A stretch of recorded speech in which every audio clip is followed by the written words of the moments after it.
Bonjour, bienvenue sur netprof.fr. Je vais aborder aujourd'hui la croissance économique et les outils de mesure de cette croissance économique. La croissance économique, c'est l'augmentation pendant une période de la production d'un pays. Alors, l'outil principal de sa mesure est le PIB, c'est-à-dire le produit intérieur brut. Alors, le PIB est l'ensemble des richesses créées par un pays, par exemple la France, qui va fabriquer et vendre, par exemple, des vêtements, des produits agricoles, des services, mais aussi de l'industrie plus lourde comme l'aéronautique ou l'automobile. Donc le PIB est l'ensemble des valeurs ajoutées de toutes les unités de production à l'intérieur d'un pays.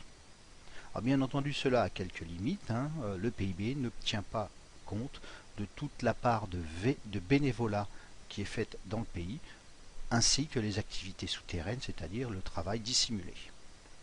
Alors regardons un petit peu le graphique de l'évolution du PIB de trois pays entre 1960 et 2010. Nous voyons bien que les courbes sont à peu près similaires, mis à part l'Allemagne qui a une courbe plus haute que les autres pays, mais on voit bien que les périodes creuses sont à peu près les mêmes et les périodes de forte croissance sont aussi à peu près les mêmes.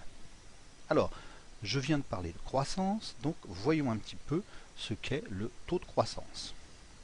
Alors le taux de croissance, vous allez voir, c'est très simple. On part du PIB, et ce PIB va donc évoluer dans le temps. Il y a des années, on l'a vu avec la courbe, où il monte, et puis des années où il y a moins de PIB. Alors, bien entendu, ce taux de croissance, il est calculé.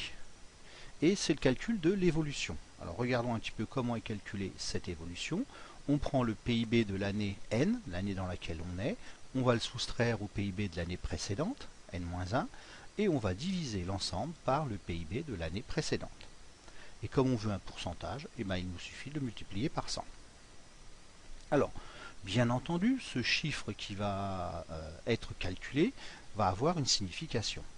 Première signification possible, si le taux est positif. Si le taux est positif, ça veut dire qu'on a une croissance. On produit de plus en plus de choses.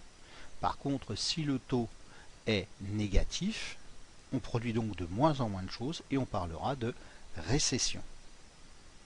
Alors, il faut savoir que plus le taux de croissance est fort, plus il y a de création d'emplois, ce qui est normal puisque on fabrique de plus en plus de choses, donc il faut de la main-d'œuvre. Alors regardons un petit peu le graphique suivant sur l'évolution du taux de croissance de la France ces dernières années. Et on se rend compte qu'on a eu des périodes de forte croissance, regardez l'année 2010, on a quand même un certain élément de croissance, et puis dernièrement on a eu 2 trimestres, puisque ça fonctionne en trimestre, ici 2 trimestres de récession, et le dernier chiffre statistique du deuxième trimestre 2013 montre qu'il y a eu un rebond de la croissance, comme le titre de ce graphique, de 0,5, donc on est sorti théoriquement de la récession. Alors, bien entendu, le taux de croissance ou le PIB ne sont que des calculs mathématiques qui ne vont pas intégrer les aspects sociaux, c'est-à-dire les inégalités dans les salaires, ni l'éducation ou les aspects environnementaux comme la pollution, l'épuisement des ressources naturelles. Ce qui veut dire qu'il a fallu utiliser d'autres outils. Et un autre outil assez connu, c'est l'IDH, c'est l'indice de développement humain, qui a été créé par les Nations Unies et qui, en plus donc du PIB, tient compte de tout l'aspect santé d'un pays, c'est-à-dire l'espérance de vie, qui est l'élément central de la bonne santé d'un pays. Et même chose, on va aussi y ajouter l'aspect éducatif, c'est-à-dire là aussi le taux de scolarisation. Alors, regardons quelques chiffres de l'IDH. Alors, l'IDH idéal, c'est qu'il doit être égal à 1. Et nous voyons ici que le pays qui a l'IDH le plus élevé est la Norvège. La France se situe en 20e position. Par contre, dans les pays africains. Si vous regardez bien, la plupart sont des pays africains.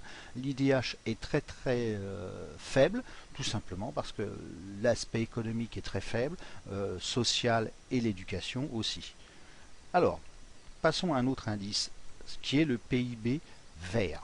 Alors cet indice qui est récent, qui a du mal à se mettre en place, prend en compte dans son calcul toujours le PIB, mais aussi on va y ajouter l'épuisement des ressources naturelles, pétrole, gaz, et à cela on va encore ajouter les deux constantes que l'on a vues dans l'IDH, c'est-à-dire l'aspect santé et l'aspect formation-éducation.